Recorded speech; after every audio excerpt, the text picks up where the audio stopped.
Si tu entres en 2026 avec un cœur fatigué, avec un cœur blessé, ou alors si tu es fatigué par la vie, reste avec moi quelques minutes. Je vais te montrer qu'en 2026, Dieu peut encore restaurer ou rétablir tout ce qui a été brisé dans ta vie. Mais pour voir cette promesse s'accomplir, il y a une part à jouer. Et je compte te montrer exactement comment je compte marcher avec Dieu dans mon processus de restauration en 2026. Avant d'entrer dans le vif du sujet de cette vidéo, je tiens à te souhaiter une très bonne et heureuse année 2026. J'aimerais également te dire que dans cette vidéo, je ne viens pas comme une experte, ni comme quelqu'un qui a tout compris, mais je viens comme une femme qui espère en Dieu et je crois profondément que la restauration est possible, mais qu'elle reste un processus. Pour moi, la restauration, ce n'est pas simplement effacer le passé ou revenir à ce que j'étais avant. La restauration, c'est Dieu qui prend ce qui a été brisé et qui lui redonne une nouvelle valeur, un nouveau sens et une nouvelle direction.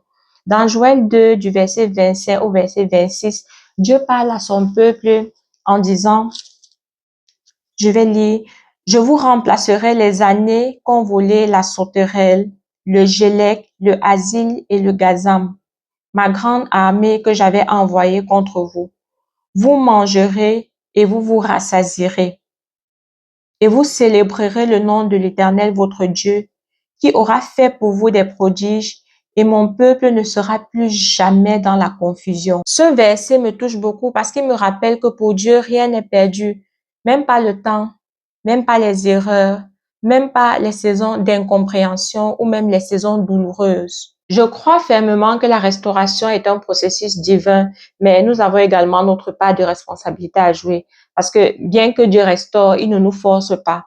Et il nous invite plutôt à marcher avec lui. Et cette marche requiert notre responsabilité. Donc, j'ai pris le temps de réfléchir et je me suis fixé comme 5 points de responsabilité sur lesquels je compte travailler pendant cette année 2026 dans mon processus de restauration.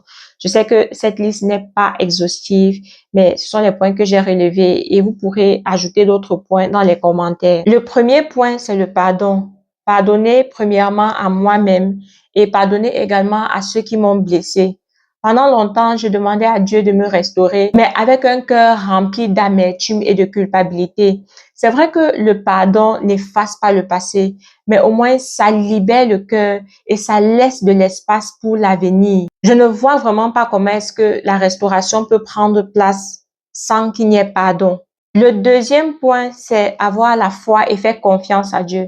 Parce que dans le processus de restauration, les choses peuvent ne pas se passer exactement comme on l'a prévu. Ou bien des fois, le chemin peut sembler être flou. Mais peu importe que tout soit clair devant toi, ou bien que des fois il y ait des flous, choisis de faire confiance à Dieu. La Bible nous fait savoir que la foi est une ferme assurance des choses qu'on espère et une démonstration de celles qu'on ne voit pas. Rappelle-toi que Dieu t'a dit que les projets qu'il a formés pour toi, ce sont des projets de paix, d'avenir et d'espérance et que ses paroles sont oui et amen. Donc, ce qu'il a déclaré sur ta vie, ça va certainement s'accomplir. Peu importe le temps, peu importe les circonstances, peu importe ce que tu vois actuellement, choisis juste de faire confiance à Dieu. Donc, en 2026, moi, j'ai choisi de faire confiance à Dieu. Peu importe les circonstances, peu importe ce que je vois sur mon chemin, peu importe, peu importe, peu importe, je fais confiance à Dieu. Un autre point important, c'est demeurer dans la présence de Dieu et mener une vie d'adoration. Une chose qui m'aide énormément dans mon processus de restauration, c'est de demeurer dans la présence de Dieu. En fait, l'adoration m'aide à changer de focus. Quand je commence à adorer le Seigneur, bien quand je commence à louer le Seigneur, ça m'aide à changer de focus. En fait, quand j'adore, ça m'empêche de me concentrer sur ce que je n'ai pas encore. Mon cœur est rempli de gratitude et je commence à voir les petites victoires qui nourrissent ma foi. Un autre point important, c'est de soumettre ses désirs et ses projets à Dieu et se laisser conduire et guider par Dieu. La restauration peut aussi demander de lâcher ce qu'on voulait absolument. En fait, soumettre ses projets à Dieu, ce n'est pas abandonner ses rêves, mais c'est plutôt lui faire confiance pour mieux nous guider. Dans Ésaïe 55 au verset 8, Dieu nous fait savoir que ses pensées ne sont pas nos pensées et que nos voix ne sont pas ses voix. Parfois, Dieu restaure en redirigeant. Ce qu'on pensait être une perte peut plutôt servir à notre élévation.